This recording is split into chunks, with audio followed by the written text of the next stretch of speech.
نگاہ ولی میں وہ تاثیر دیکھی کہ بدلتی ہزاروں کی تقدیر دیکھی۔ السلام علیکم ناظرین، اللہ تعالیٰ اس دنیا میں اپنے خاص بندے بھیجتا ہے، پھر ان پر اپنے کچھ خاص انعامات بھی کرتا ہے۔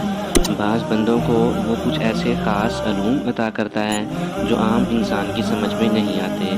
آج ہم بات کریں گے کہ کچھ اللہ والوں نے پاکستان کے متعلق پیش گوئیاں کی تھیں جو بعد میں بالکل سچ ثابت ہوئیں۔ تو سب سے پہلے ہم بات کریں گے حضرت نعمت اللہ شاہ ولی رحمۃ اللہ تعالیٰ علیہ کی۔ ناظرین، یہ بزرگ آج سے کئی سال پہلے اس دنیا سے گزر چکے ہیں۔ انہوں نے کچھ ایسی پیش گوئیاں کی جو آج کے زمانے پر بالکل سچ ثابت ہو رہی ہیں۔ انہوں نے اپنے اشعار میں یہ پریڈکشن کی تھی کہ بر صغیر پر انگریز 1 صدی تک حکومت کریں گے۔ ان کے اشعار سے خوف زدہ ہو کر انگریزوں نے بعد میں ان کے اشعار پر پابندی بھی لگا دی تھی۔ انہوں نے نہ صرف پاکستان بننے کی پیش گوئی کی بلکہ اس ملک سے اللہ رب العزت نے جو کام لینے ہیں ان کی بھی پیش گوئی کی۔ ان کے اشعار کے مطابق ہندوستان 2 حصوں میں تقسیم ہو جائے گا اور بہت زیادہ خون خرابہ ہوگا۔ ناظرین، پھر آپ نے دیکھا کہ واقعی ایسے ہوا کہ ہندوستان پاکستان اور ہندوستان میں تقسیم ہو گیا اور اس پارٹیشن کے دوران بہت زیادہ خون خرابہ بھی ہوا۔ ناظرین، انہوں نے اپنے اشعار میں 1965 اور 1971 کی جنگوں کا بھی اشارہ دیا تھا جو کہ بعد میں بالکل سچ ثابت ہوا۔ ناظرین، یہاں تک کہ انہوں نے جنگ کے دنوں کا بھی بتایا کہ جنگ کتنے دن تک جاری رہے گی۔ بالکل ایسا ہی ہوا کہ ان کے بتائے ہوئے دنوں کے مطابق وہ جنگ ختم ہو گئی۔ ان کی پیش گوئیوں کا ایک نہ ختم ہونے والا سلسلہ ہے۔ ناظرین، انہوں نے یہ بھی کہا تھا کہ پاکستان جنگ کے دوران پنجاب کے کئی علاقے کھو دے گا لیکن پھر مسلمان جنگ جاری رکھیں گے اور پورے ہندوستان پر اللہ رب العزت ان کو فتح نصیب کرے گا۔ اس فیصلہ کن جنگ کی پاکستان کی منگول مدد کریں گے۔ ناظرین، ایک چیز ہم آپ کو یہاں پر واضح کرتے جائیں کہ اس زمانے کے اندر منگول چائنیز کو کہا جاتا تھا۔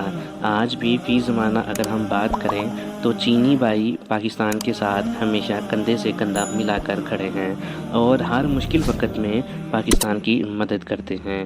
اس طرح اگر ہم دیکھیں تو حضرت صاحب کی یہ پیش گوئی بھی بالکل سچ ثابت ہوئی کہ منگول پاکستانیوں کی مدد کریں گے، اور بالکل ایسا ہی ہے کہ وہ چائنیز ہماری مدد کرتے رہتے ہیں۔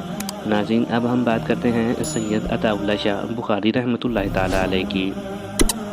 ناظرین، سید عطا اللہ شاہ بخاری رحمۃ اللہ تعالیٰ علیہ اللہ تعالیٰ کے ایک بڑے ہی برگزیدہ بزرگ گزرے ہیں۔ وہ متحدہ ہندوستان کے حامی تھے، اسی لیے ان کے آل انڈیا مسلم لیگ کے علماء کے ساتھ سیاسی اختلافات رہتے تھے۔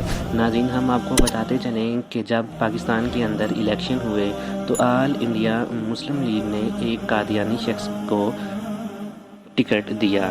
بعد میں سید عطا اللہ شاہ بخاری رحمۃ اللہ تعالیٰ علیہ نے اس قادیانی شخص کے اگینسٹ اپنا ایک کینڈیڈیٹ اتارا اور اللہ رب العزت نے اسے فتح نصیب کی۔ ناظرین، سید عطا اللہ شاہ بخاری رحمۃ اللہ تعالیٰ علیہ نے قادیانیت کو ختم کرنے کے لیے بھی کافی زیادہ کوششیں کیں۔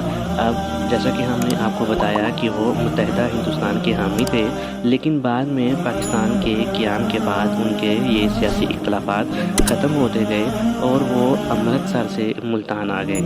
اس وقت کے وزیر اعظم لیاقت علی خان تھے اور ان کے ایک وزیر راجہ غضنفر علی نے کہا کہ اب وہ وقت گزر گیا ہے کہ جب سید عطا اللہ شاہ بخاری معاذ اللہ لوگوں کو قرآن پڑھ پڑھ کے گمراہ کیا کرتے تھے۔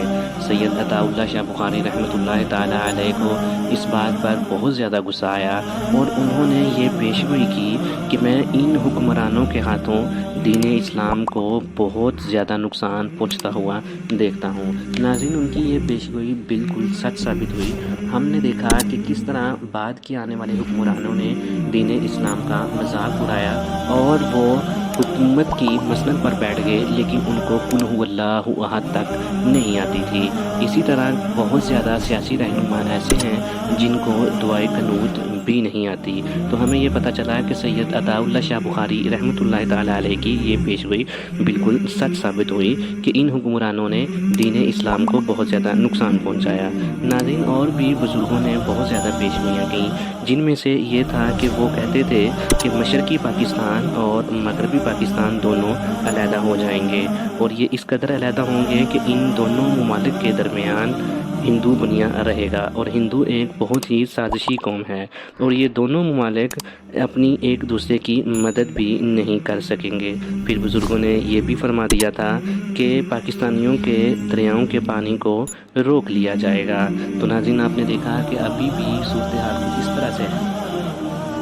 اس طرح سے ہے کہ ہمارے ملک پاکستان کے جو دریا ہیں ان کا پانی انڈیا سے آتا ہے، اور اکثر اوقات ہمارے پانی کو روک لیا جاتا ہے۔ انہوں نے یہ بھی فرمایا کہ پاکستان بننے کے بعد صرف چند خاندان ایسے ہوں گے جو کہ پاکستان پر حکومت کریں گے، اور ان کا تعلق صنعت کاروں اور زمینداروں کے خاندانوں سے ہوگا، اور یہ عوام کو اپنے مفاد کے لیے تنگ کرتے رہیں گے۔ ناظرین، ہم نے بعد میں آ کر یہ حالات بھی دیکھے کہ بالکل ایسا ہی ہوا کہ پاکستان کے اندر صرف چند جو خاندان ہیں وہی حکومت کرتے چلے آ رہے ہیں، اور اپنے ذاتی مفادات کی خاطر عوام کے لیے مشکل پالیسیاں بناتے رہتے ہیں اور عوام کو مشکلات میں ڈالی رکھتے ہیں۔ پھر اس وقت کے بزرگوں نے یہ بھی فرمایا کہ آج تو آپ لوگ تلوار کے ساتھ لڑ رہے ہو، لیکن آنے والے وقت میں آپ کی لڑائیاں بندوقوں کے ساتھ ہوں گی۔ تو ناظرین، یہ پیشگوئی بھی ان کی بالکل سچ ثابت ہوئی۔ ناظرین، آگے بات کرتے ہیں امام بری سرکار رحمۃ اللہ تعالیٰ علیہ کی۔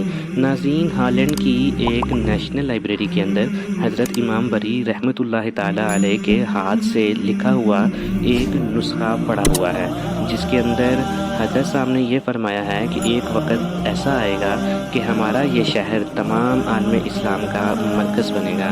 تو ناظرین، ہم نے یہ دیکھا کہ ان کا مزار اسلام آباد کے اندر ہے۔ ابھی بھی بہت سی اسلامی قوتیں اسلام آباد کے اوپر نظر جمائے بیٹھی ہیں، اور وہ یہ سمجھتی ہیں کہ پاکستان میں اسلام آباد ہی اسلام کا قلعہ ہے۔ ناظرین، انہوں نے یہ پیشگوئی آج سے تقریباً 300 سال پہلے کی تھی، جو کہ اب آ کر پوری ہوتی جا رہی ہے۔ ناظرین، صوفی برکت علی رحمۃ اللہ تعالیٰ علیہ، آپ کا تعلق تانتریا والا سے ہے، آپ بھی ایک پرانے بزرگ ہیں، اور آپ کے پاکستان کے اندر ہزاروں مریدین ہیں۔ ناظرین، آپ نے یہ فرمایا تھا کہ ایک وقت ایسا آئے گا جب پاکستان کی ہاں میں پوری دنیا کی ہاں ہوگی، اور پاکستان کی نہ میں پوری دنیا کی نہ ہوگی۔ ناظرین، سید حسین احمد مدنی رحمۃ اللہ تعالیٰ علیہ یہ پاکستان کے بننے کے مخالف تھے، لیکن بعد میں جب پاکستان بنا تو انہوں نے یہ ارشاد فرمایا کہ پاکستان ایک مسجد کی طرح مقدس ہے، اور اس کی حفاظت ہم سب کی ذمہ داری ہے۔ ناظرین، چلتے ہیں مولانا اشرف علی تھانوی دیوبندی رحمۃ اللہ تعالیٰ علیہ کی، کہ انہوں نے ایک ایسی پیشگوئی کی جو بعد میں بالکل سچ ثابت ہوئی۔ ناظرین، پاکستان بننے سے تقریباً 6 سال پہلے انہوں نے اپنی بیوی کو یہ ارشاد فرمایا کہ میں پاکستان بنتا ہوا دیکھ رہا ہوں، اور تھوڑے عرصے بعد پاکستان بن جائے گا، اور تم یہاں سے پھر پاکستان شفٹ ہو جانا۔ اور ناظرین، دیکھا گیا کہ ان کی یہ پیشگوئی بالکل سچ ثابت ہوئی اور پاکستان بن گیا۔ ناظرین، ریسنٹلی پاکستانی آرمی کے ایک بہت ہی عظیم رہنما جنرل حمید گل رحمۃ اللہ تعالیٰ علیہ، یہ ایک بہت ہی عظیم قسم کے جنرل گزرے ہیں۔ انہوں نے یہ بات پیشگوئی کی تھی کہ بہت جلد ہم امریکہ کو یہ بات بتائیں گے کہ ہم نے امریکہ کو افغانستان میں امریکہ کی ہی مدد سے شکست دے دی، اور ہم نے دیکھا کہ افغانستان کے اندر امریکہ کو منہ کی کھانی پڑی، اور وہ دبے پاؤں واپس چلا گیا۔ ناظرین، اس بات کے ساتھ آپ سے اجازت چاہیں گے کہ امید کریں گے کہ ہماری آج کی یہ ویڈیو آپ کو ضرور پسند آئی ہوگی، اور آپ اس ویڈیو کو اپنے دوستوں کے ساتھ ضرور شیئر کریں گے، اور کمنٹ سیکشن کے اندر اپنی رائے کا ضرور اظہار کریں گے۔ آپ نے ابھی تک اگر ہمارے چینل کو سبسکرائب نہیں کیا ہے تو آپ ہمارے چینل کو ضرور سبسکرائب کریں۔